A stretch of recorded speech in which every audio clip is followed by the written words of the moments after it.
વોરમ બુલેટિનની શરૂઆત કરીએ। કેન્દ્રીય ગૃહમંત્રી અમિત શાહ સંબોધન કરી રહ્યા છે। સીધા જઈએ ત્યાં।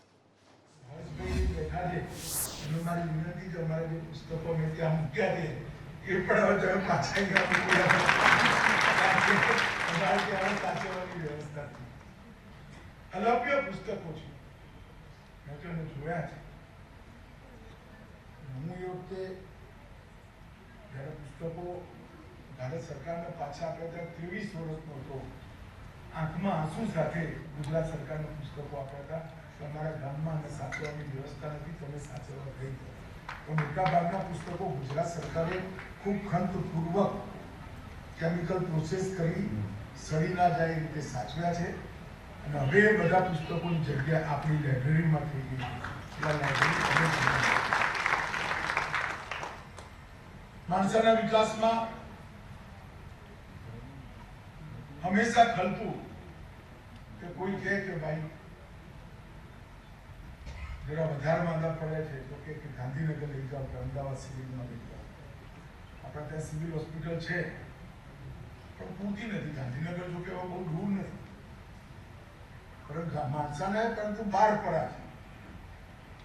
આ બધાના પરાના એક પણ વ્યક્તિએ ગાંધીનગર ના જવું પડે એવી હોસ્પિટલ પણ આપણે થોડાક જ સમયમાં અહીંયા ચાલુ સિવિલ હોસ્પિટલની અંદર ખૂબ મોટી જગ્યા પડી છે।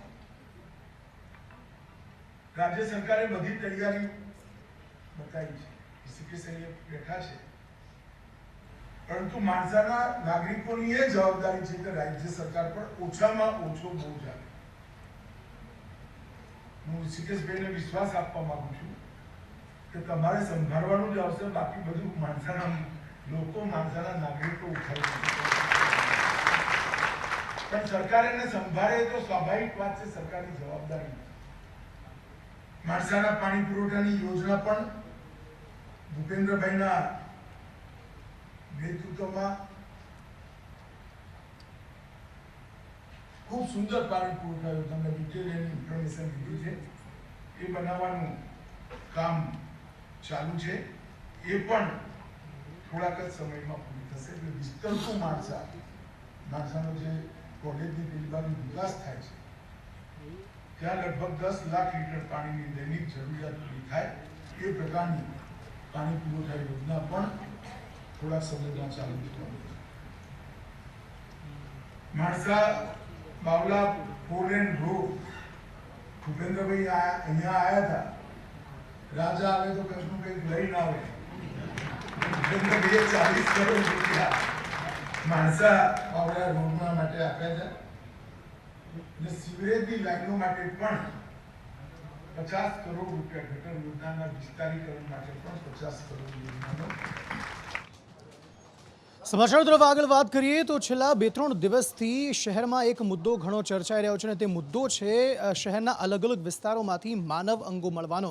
હવે આ મામલામાં આજે પોલીસના હાથે એક સીસીટીવી ફૂટેજ લાગ્યા છે જેનાથી આરોપી સુધી પહોંચવું પોલીસ માટે આસાન થઈ ગયું છે। આખરે શું હતો સમગ્ર મામલો, કઈ રીતે પોલીસ આ આરોપી સુધી પહોંચી છે, આ અંગે વધુ માહિતી મેળવીએ જિગ્નેશ પટેલ પાસેથી। જિગ્નેશ, અંકિત, વાત કરવામાં આવે તો 3 દિવસ અગાઉ શહેરના વાસણા વિસ્તારમાંથી એક ધડ માથા વગરનો એક કહી શકાય કે મૃતદેહ મળ્યો હતો, જેમાં 2 હાથ 2 પગ અને માથું નહોતા મળી આવ્યા। તેની તપાસ દરમિયાન એલિસ બ્રિજ વિસ્તારમાંથી ગઈકાલે સવારે 2 પગ જે માનવ અંગોના હતા તે મળી આવ્યા હતા મૃતદેહના।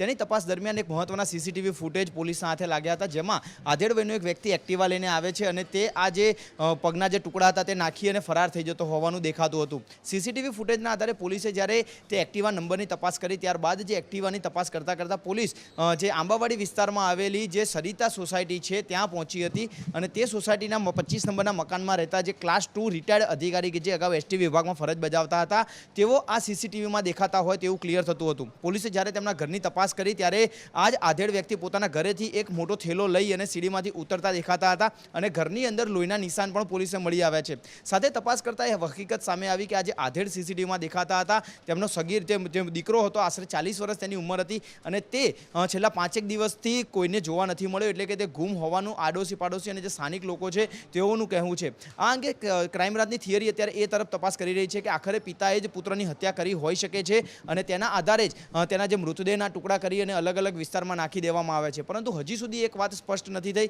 કે આખરે એવા કયા સંજોગો બન્યા કે જેમાં પિતાએ જ પુત્રની હત્યા કરવી પડી અને આવી કરપીણ હત્યા કરી અને તેના જે પુત્રના જે માનવ અંગો હતા તેનો નાશ કરવો પડ્યો. આ જ અંગે હવે ક્રાઇમ બ્રાન્ચ છે તે આરોપીની શોધખોળ માટે ગુજરાતના બહાર, એટલે કે આરોપી છે તે ગુજરાત બહાર જતો રહ્યો હોવાની હકીકત સામે આવી રહી છે અને તેને લઈ તેને શોધવા માટે અલગ અલગ ટીમો અત્યારે ગુજરાતની આસપાસ, એટલે કે બોર્ડર અને તેના આસપાસના વિસ્તાર છે ત્યાં તપાસ કરી રહી છે. જી જિગ્નેશ, આભાર સમગ્ર માહિતી આપવા માટે. એટલે આ પ્રકારની ક્રૂર હત્યા પહેલાં તો નિપજાવીને ત્યારબાદ માનવ અંગોને કાપી નાખવા અને ત્યારબાદ અલગ અલગ જગ્યાએ ફેંકવા.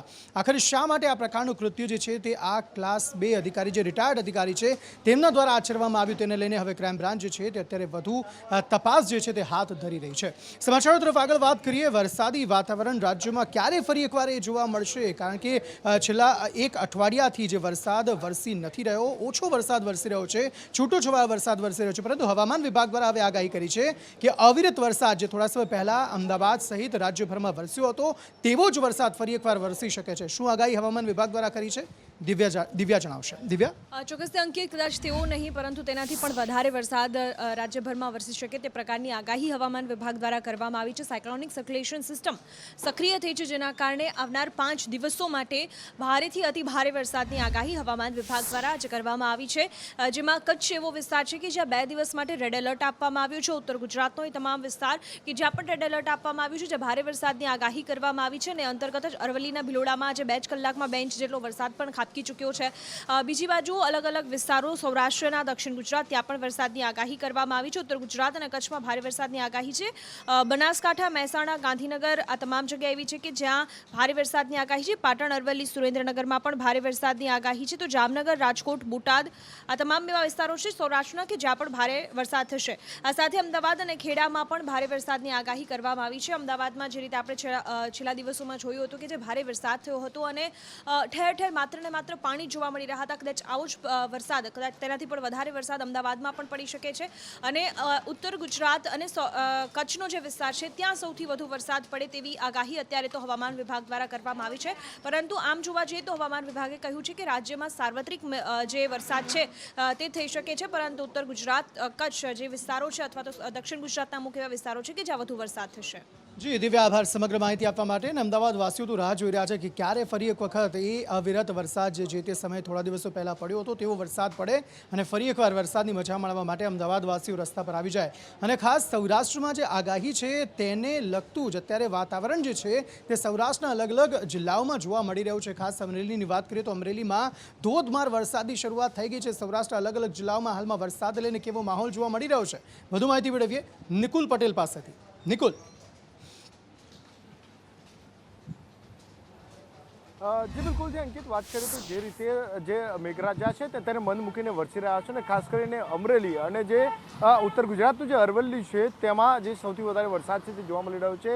જે અમરેલીના જે બાબરા છે ત્યાંના ગ્રામ્ય પ્રસંગની અંદર જે વરસાદ છે તે શરૂ થયો હતો, જેના કારણે અનેક ગામો જે છે તે પાણી થઈ ચૂક્યા હતા. ખાસ કરીને જે વલારડી, ચમારડી અને વાવડીમાં જે છે તે વરસાદ જોવા મળ્યો હતો. ગ્રામ્ય વિસ્તારની અંદર વરસાદ જોવા મળતા ખેતરોની અંદર અને ઘરોની અંદર પણ પાણી ભરાયા હતા. ખાસ કરીને જે જાફરાબાદ છે ત્યાં પણ જે છે તે વરસાદનું આગમન થયું હતું અને ત્યાં પણ જે છે તે ભારે વરસાદ પડતા લોકોને હાલાકીનો સામનો જે છે તે કરવો પડ્યો હતો.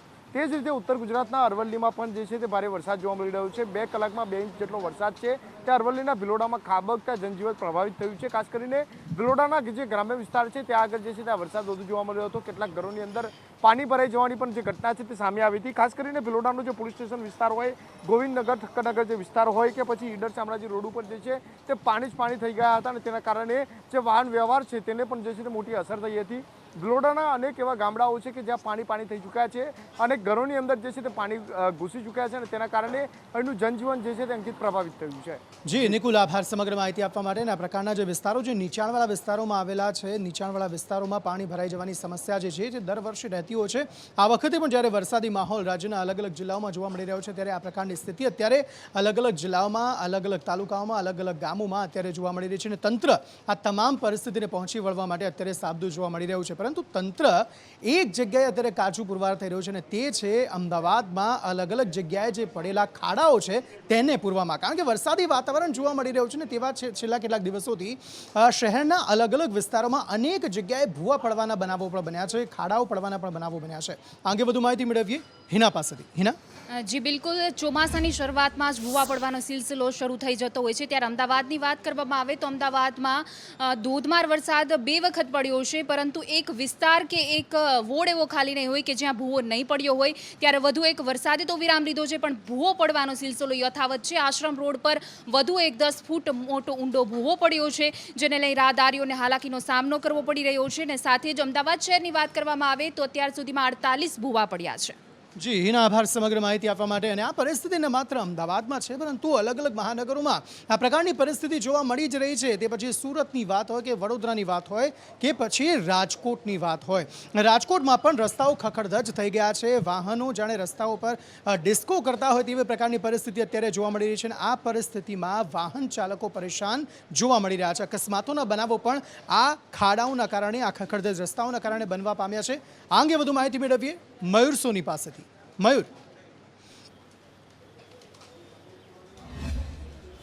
બિલકુલ અંકિત, સૌથી વધારે ખરાબ હાલત રાજકોટના ગોંડલ રોડથી લઈને સાપર જવાના રસ્તે થઈ છે, કારણ કે કોઠારિયા સોલવણ કે જે વોર્ડ નંબર 18ની અંદર આવે છે ત્યાંથી લઈને માલધારી ફાટક સુધીનો રસ્તો અતિ બિસ્માર ખરાબ થઈ ગયો છે. કદાચ 18મી સદીના ગામડા જેવો આ રસ્તો કહીએ તો નવાઈ પામવા જેવું હોય. અને રોજે રોજ આ પ્રકારે ત્યાં ખાડાના કારણે વાહન ચાલકોને પરેશાની ભોગવવી પડે છે. આજે તો હદ એટલા માટે થઈ ગઈ કે એક આખો ટેમ્પો છે તે ખાડાની અંદર ફસાઈ ગયો હતો અને ફાટક પાસે ત્યાં આખી જે ચક્કાજામ છે તે વેપારીઓને કરવો પડ્યો હતો. 1 કલાક સુધી આ માથાકૂટ ચાલી હતી, ત્યારબાદ પોલીસે આવીને મામલો થાળે પડ્યો હતો. આ પ્રકારની પરિસ્થિતિ કોઠારિયા સોલવન્ટની અંદર, કોઠારિયા વિસ્તારની અંદર, ઢેબર રોડ ઉપર અને રાજકોટના અલગ અલગ વિસ્તારની અંદર જોવા મળી રહી છે. આ જ પ્રકારની પરિસ્થિતિ ભાવનગર શહેરમાં પણ જોવા મળી રહી છે.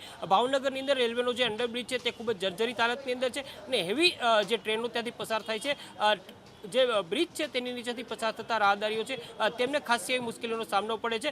ક્યાંક તો તેમને ભય પણ લાગે છે કે ક્યાંક આ પુલ તૂટી ના પડે. આ પ્રકારની પરિસ્થિતિનો સામનો રાજકોટ અને ભાવનગરવાસીઓ કરી રહ્યા છે.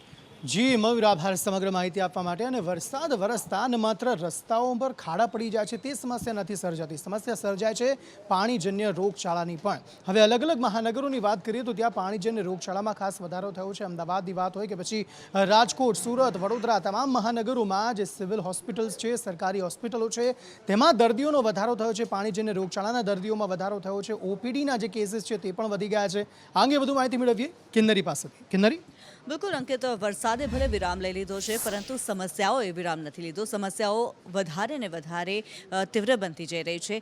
અમદાવાદની જો વાત કરવામાં આવે, પાણીજન્ય રોગચાળો, મચ્છરજન્ય રોગચાળો, તેની અંદર વધારો થઈ રહ્યો છે. કેસીસ જે સામે આવી રહ્યા છે, સિવિલની અંદર જે રોગીઓ છે તેમની સંખ્યા વધી રહી છે. ઉપરાંત જો વાત કરવામાં આવે આ જે કેસીસ છે તેની, તો હેપેટાઇટિસના 140 જેટલા કેસ નોંધાયા છે, સાદા મેલેરિયાના 15 જેટલા કેસ છે, ચિકનગુનિયાના 9 જેટલા કેસ અને ઝેરી મેલેરિયાના 8 જેટલા કેસ માત્ર અમદાવાદ સિવિલની અંદર નોંધાયા છે. અને ઉપરાંત જો વાત કરવામાં આવે સુરતની, તો સુરતમાં પણ આ જ પ્રકારની પરિસ્થિતિ અત્યારે પ્રવર્તી રહી છે. રોગચાળાએ માથું ઉંચક્યું છે. સિવિલની અંદર જે દર્દીઓ છે તેમનો વધારો થઈ રહ્યો છે. અને આ ઘટનાક્રમની અંદર ઝાડા ઉલટીના કેસીસ વધવાને લઈને એક 2.5 વર્ષની બાળકીને પોતાનો જીવ ગુમાવવાનો વારો આવ્યો છે. અને ત્યારબાદ હવે આરોગ્ય તંત્ર હરકતમાં આવ્યું છે. જી કિન્નરી, આભાર સમગ્ર માહિતી આપવા માટે. અને ન માત્ર જે માનવો છે તે આ રોગચાળાથી અત્યારે ત્રાસિત જોવા મળી રહ્યા છે, પશુઓ પણ હવે વાયરસના કારણે ત્રાસિત જોવા મળી રહ્યા છે. લંપી વાયરસ તો કહે રાજ્યના અલગ અલગ જિલ્લાઓમાં જોવા મળી રહ્યો છે. કચ્છ અને સૌરાષ્ટ્ર બાદ હવે અન્ય એક જિલ્લો કે જે આ વાયરસના ભરડામાં આવે છે, અને ત્યાં પણ જે પશુઓ છે તેમાં આ વાયરસે દેખા દીધી છે. રાજ્યના અલગ અલગ જિલ્લાઓમાં કયા પ્રકારની પરિસ્થિતિ લંપી વાયરસને લઈને જોવા મળી રહી છે, પશુપાલકો જે છે તેમનામાં ખાસ અત્યારે ચિંતા વ્યાપી ગઈ છે. આ તમામ બાબતે વધુ માહિતી મેળવીએ હિરેન રાવલ પાસેથી. હિરેન, તો લગભગ છેલ્લા 1.5 મહિના જેટલા સમયથી રાજ્યના ખાસ સૌરાષ્ટ્ર, કચ્છ આ બંને વિસ્તાર છે, આ બંને વિસ્તારની અંદર પશુઓમાં લંપી રોગ દેખાઈ રહ્યો છે. ખાસ ગાય અને ભેંસની અંદર આ પ્રકારના લંપી રોગના લક્ષણો છે તે મોટી સંખ્યામાં જોવા મળી રહ્યા છે. સૌથી વધુ કેસો જામનગર અને કચ્છ આ બંને જિલ્લાઓની અંદર કેસો અત્યાર સુધી નોંધાયા છે. રાજ્ય સરકારે પણ આ બંને જિલ્લાઓ સહિત સૌરાષ્ટ્રના તમામ જિલ્લાઓ જે છે અને દક્ષિણ ગુજરાતમાં એક સુરત જિલ્લામાં કેટલાક કેસો નોંધાયા છે, આ તમામ જગ્યાઓ પર વેક્સિનેશન વેક્સિનેશનની કામગીરી આરંભી દીધી છે. અત્યાર સુધી લગભગ 4 લાખ જેટલા પશુઓને વેક્સિનેશનની કામગીરી છે તે પૂર્ણ કરી દેવામાં આવી છે.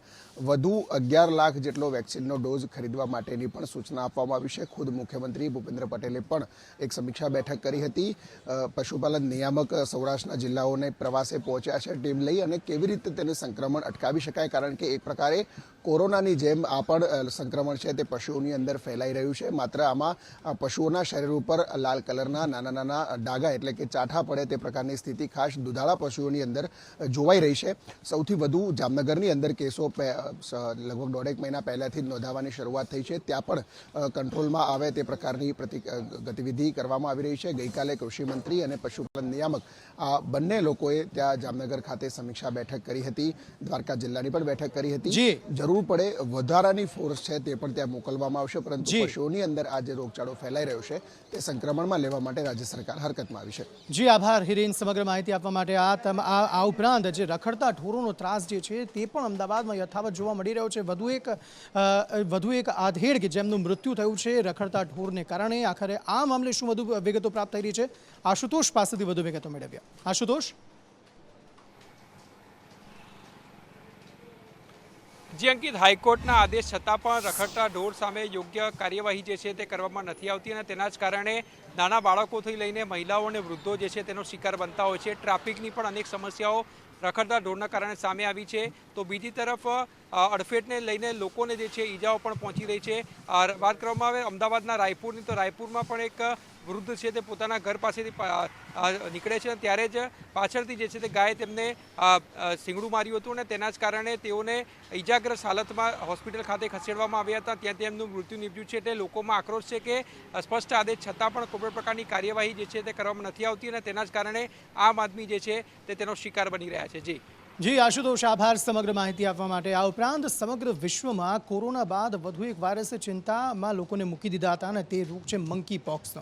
અલગ અલગ જે વિશ્વના દેશો છે તેમાં મંકી પોક્સના જે કેસો છે તેમણે દેખા દીધી છે, પરંતુ હવે વધુ ગંભીર સ્થિતિ એટલા માટે આવી ગઈ છે કારણ કે અમેરિકામાં હવે નાના બાળકોમાં પણ આ રોગે દેખા દીધી છે, અને તેના કારણે સમગ્ર વિશ્વ, WHO સહિત તમામ જે સંગઠનો છે તે પણ ચિંતિત જોવા મળી રહ્યા છે. વધુ માહિતી મેળવીએ પ્રતિપાલ પાસેથી. પ્રતિપાલ. જી ચોક્કસ, થેન્ક યુ. જે રીતે આપણે જણાવ્યું કે અત્યારે હાલમાં કોરોનાના જે 2 વર્ષ લોકોએ કાઢ્યા છે, 2 થી વધુ વર્ષ તે ખૂબ જ કપરા હતા, અને કોરોનાએ સમગ્ર વિશ્વમાં હાહાકાર મચાવી દીધો છે. જો કે કોરોનાની રસી આવ્યા બાદ ચોક્કસથી તેનો જે કહેર છે 3rd વેવ તેમજ 4th વેવનો તે ઓછો થયો છે, પરંતુ અત્યારે હાલમાં મંકી પોક્સનો જે અત્યારે હાલમાં કહેર વર્તાયો છે. અલગ અલગ 65થી વધુ દેશોમાં 13,000થી વધુ કેસ અત્યાર સુધીમાં નોંધાઈ ચૂક્યા છે, અને ખાસ કરીને જો ભારતની વાત કરવામાં આવે તો ભારત ક્યાંક સદભાગ્ય તેનું છે કે સદનસીબ છે કે અત્યાર સુધીમાં માત્ર 3 કેસ જ ભારતમાં મંકી પોક્સના નોંધાયા છે, અને તે પણ ઉત્તર ભારતનો વિસ્તાર એટલે કે જે નીચેનો વિસ્તાર છે, અને તેમાં પણ ખાસ માત્ર કેરળ રાજ્યમાં ખાસ 3 કેસ નોંધાયા છે. ત્યારબાદ અમેરિકાની જો વાત કરવામાં આવે તો અમેરિકાના કેલિફોર્નિયામાં 2 બાળકોમાં પ્રથમવાર 2 મંકી પોક્સના કેસ નોંધાયા છે. મંકી પોક્સ વાયરસમાં એવું સંકેત કે અત્યારે હાલમાં જે રીતે ઓરી અછબડા નીકળતા હોય છે તેવા જ લક્ષણો ક્યાંક મંકી પોક્સના પણ છે, કે જે રીતે શરીર તેમજ મોઢા ઉપર ફોલ્લી નીકળી જાય છે, તેમજ અલગ અલગ જે વાયરસ તેનાથી થતો હોય છે. પરંતુ જો ઘરમાં સાફ સફાઈ રાખવામાં આવે તેમજ તુરંત ડૉક્ટરનો સંપર્ક કરવામાં આવે તો આનાથી અંકિત બચી શકાય છે. જી પ્રતિપાલ, આભાર સમગ્ર માહિતી આપવા માટે. સમાચારો તરફ આગળ વાત કરીએ તો વરસાદી માહોલ ન માત્ર ગુજરાતમાં પરંતુ સમગ્ર દેશના અલગ અલગ રાજ્યોમાં અત્યારે જોવા મળી રહ્યો છે, અને ખાસ આ વરસાદને કારણે, વધુ વરસાદને કારણે, પૂરને કારણે અને પાણી ભરાઈ જવાની સમસ્યાને કારણે વાહન ચાલકોને તકલીફ પડી રહી છે, વિદ્યાર્થીઓને તકલીફ પડી રહેલી જોવા મળી રહી છે. સમગ્ર દેશમાં અલગ અલગ રાજ્યોમાં વરસાદને લઈને શું છે માહોલ, કેવી હાલાકીનો સામનો અલગ અલગ રાજ્યવાસીઓ કરી રહ્યા છે, આ અંગે વધુ માહિતી મેળવીએ અજય યાદવ પાસેથી. અજય. निश्चित रूप से अंकित, एक अंतराल के बाद एक बार फिर देश के कई राज्यों में मानसून सक्रिय होता हुआ दिखाई दे रहा है। यहाँ तक कि इस भारी बरसात की वजह से कई राज्यों में गंभीर स्थितियां भी बनी हुई हैं और कई सारी कैजुअल्टी भी देखने को मिली है। सबसे ज़्यादा कैजुअल्टी फिलहाल तेलंगाना में देखने को मिली थी, जिसमें भारी बरसात की वजह से जो फ्लड आया उसमें न सिर्फ 5 लोगों की मौत हो गई है बल्कि एक व्यक्ति के घायल होने का भी समाचार है। वहीं पर तेलंगाना के महबूबाबाद का जिले में भी फ्लड की वजह से एक जो विद्यार्थियों से भरी हुई बस थी वो एक तरह से फंस गई थी, जिसमें 16 बच्चे सवार थे। बाद में जब प्रशासन को खबर मिली तो किसी तरह से इन बच्चों को बचाया गया। फिलहाल बच्चे सारे सुरक्षित हैं। इसी तरह इसी तरह से देश के दूसरे राज्यों की अगर बात करें तो बिहार के रोहतास में फिलहाल भारी पैमाने पर बरसात देखने को मिल रही है। इसी तरह से पूर्वी उत्तर प्रदेश में भी भारी पैमाने पर बरसात देखने को मिल रही है। यहाँ तक कि राजस्थान में भी जो नदियों का ओवरफ्लो है वो काफ़ी बढ़ा हुआ है। यहाँ तक कि जलस्तर में भी काफ़ी बढ़ाव देखने को मिल रहा है। देश की राजधानी दिल्ली में भी पिछले 2 दिनों से हल्की बारिश हुई है। हालांकि आज जो बारिश सुबह हुई थी उसकी वजह से जो आउटर रिंग रोड का इलाका है वहाँ पर न सिर्फ पानी भर गया था बल्कि ट्रैफिक जाम की स्थिति देखने को मिली है। इसी तरह से पहाड़ी राज्यों में भी बरसात देखने को मिल रही है, लेकिन फिलहाल उधर से किसी तरह की कैजुअलिटी की खबर नहीं है। लेकिन सबसे ज़्यादा जो अभी बरसात का जो असर है वो तेलंगाना में देखने को मिल रहा है। जी शुक्रिया अजय, सारी जानकारी देने के लिए। समाचार तरफ આગળ વાત કરીએ, પશ્ચિમ બંગાળની વાત કરીએ તો ઈડી દ્વારા અહીં દરોડા પાડવામાં આવ્યા હતા। મમતા બેનર્જીના નજીકના ગણાતા જે મંત્રી છે તેમના કોઈ સંબંધી છે તેમના ઘરે આ દરોડા પાડવામાં આવ્યા હતા અને ત્યાંથી 20 કરોડ રૂપિયા જે રોકડા મેળવવામાં આવ્યા છે ઈડી દ્વારા। આ અંગે વધુ માહિતી મેળવીએ કૃણાલ શર્મા પાસેથી। કૃણાલ, જે રીતે પશ્ચિમ બંગાળમાં ઈડીએ દરોડા પાડીને 20 કરોડ રૂપિયા જપ્ત કર્યા છે, પરંતુ મહત્વની વાત છે કે મમતા બેનર્જીના નજીકના છે પાર્થ ચેટર્જી કે જેઓ ઉદ્યોગ મંત્રી છે પશ્ચિમ બંગાળના, તેમના નજીકના અર્પિતા મુખર્જી નામની જે સંબંધી છે તેના ત્યાં આ દરોડા પાડવામાં આવ્યા હતા અને શિક્ષક ભરતી કૌભાંડ થયું હતું તેમાંથી આ 20 કરોડ રૂપિયા મેળવ્યાની શંકા ઈડીને હતી ને તેના કારણે તે સ્થળો પર આ કાર્યવાહી હાથ ધરવામાં આવી હતી। જો કે સમગ્ર મામલે હાલ તૃણમૂલે મૌન સેવ્યું છે, પરંતુ દરોડામાં આ પૈસા જપ્ત થતા કરોડો રૂપિયા જપ્ત થતા ચકચાર મચી છે। તો રાષ્ટ્રપતિ પદની ચૂંટણી યોજાઈ ગઈ અને દ્રૌપદી મુર્મુ નવા રાષ્ટ્રપતિ મળી ગયા, પરંતુ આ તમામની વચ્ચે રાષ્ટ્રપતિ રામનાથ કોવિંદનો વિદાય સમારોહ સેન્ટ્રલ હોલ ખાતે અત્યારે યોજવામાં આવી રહ્યો છે। યાદગાર રહ્યો રામનાથ કોવિંદ જે રાષ્ટ્રપતિ છે તેમનો કાર્યકાળ, તે તમામ જે સાંસદો છે તેમના દ્વારા આ લાગણી જે છે તે વ્યક્ત કરવામાં આવી છે। આ અંગે વધુ માહિતી મેળવીએ અજય યાદવ પાસેથી। અજય, निश्चित तौर पर अंकित, सोमवार को 10:15 बजे जो 15वीं राष्ट्रपति द्रौपदी मुर्मू के रूप में चुनी गई हैं उनका एक तरह से शपथ ग्रहण समारोह है। लेकिन उसके पहले रामनाथ कोविंद का विदाई समारोह पिछले 2 दिनों से चल रहा है। कल प्रधानमंत्री नरेंद्र मोदी की तरफ से अशोक होटल के बीच एक पार्टी रखी गई थी उनके विदाई समारोह के रूप में, जिसमें जितने भी आदिवासी लीडर थे और कई राज्यों के जो मुख्यमंत्री थे वो सारे शामिल थे और प्रधानमंत्री नरेंद्र मोदी ने वहाँ पर अपनी छोटी सी स्पीच भी दी थी। लेकिन आज के कार्यक्रम की अगर बात करें तो सेंट्रल हॉल में ये कार्यक्रम लोकसभा स्पीकर और वेंकैया नायडू जो कि राज्यसभा में चेयरपर्सन है उनकी तरफ से आयोजित की गई है। इसमें प्रधानमंत्री नरेंद्र मोदी भी मौजूद रहेंगे और खास करके जो कार्यक्रम है इस कार्यक्रम के दौरान न सिर्फ रामनाथ कोविंद को प्रशस्ति पत्र दिया जाएगा बल्कि 18 जुलाई से जब से मानसून सत्र की शुरुआत हुई है 21 तारीख तक एक वहां पर पुस्तिका रखी गई थी जिसमें सभी सांसदों से उस पर हस्ताक्षर करने और साथ ही रामनाथ कोविंद के बारे में विचार रखने की बात कही गई थी। तो जिन लोगों ने उस पर रामनाथ कोविंद के बारे में टिप्पणियां की हैं वो हस्ताक्षर पुस्तिका जो है रामनाथ कोविंद को प्रधानमंत्री नरेंद्र मोदी के द्वारा सौंपी जाएगी और इस तरह से विदाई समारोह होगा जिसमें न सिर्फ सांसद मौजूद रहेंगे बल्कि गणमान्य व्यक्ति भी मौजूद रहेंगे। तो इस तरह से इस पूरे विदाई समारोह को भव्य बनाने की तैयारी की जा रही है। खास करके रामनाथ कोविंद का जो कार्यकाल है वो कल खत्म हो रहा है और कहा जा रहा है कि रामविलास पासवान जिस 12 जनपद रोड पे रहते थे वहीं पर अब जो मौजूदा राष्ट्रपति हैं वो वहां पर इसके बाद रहेंगे। जी अजय, शुक्रिया सारी जानकारी देने के लिए। आ साथ वॉरूम बुलेटिन में અત્યારે બસ આટલું જ। વધુ સમાચારો માટે આપ જોતા રહો સંદેશ ન્યૂઝ। નમસ્કાર।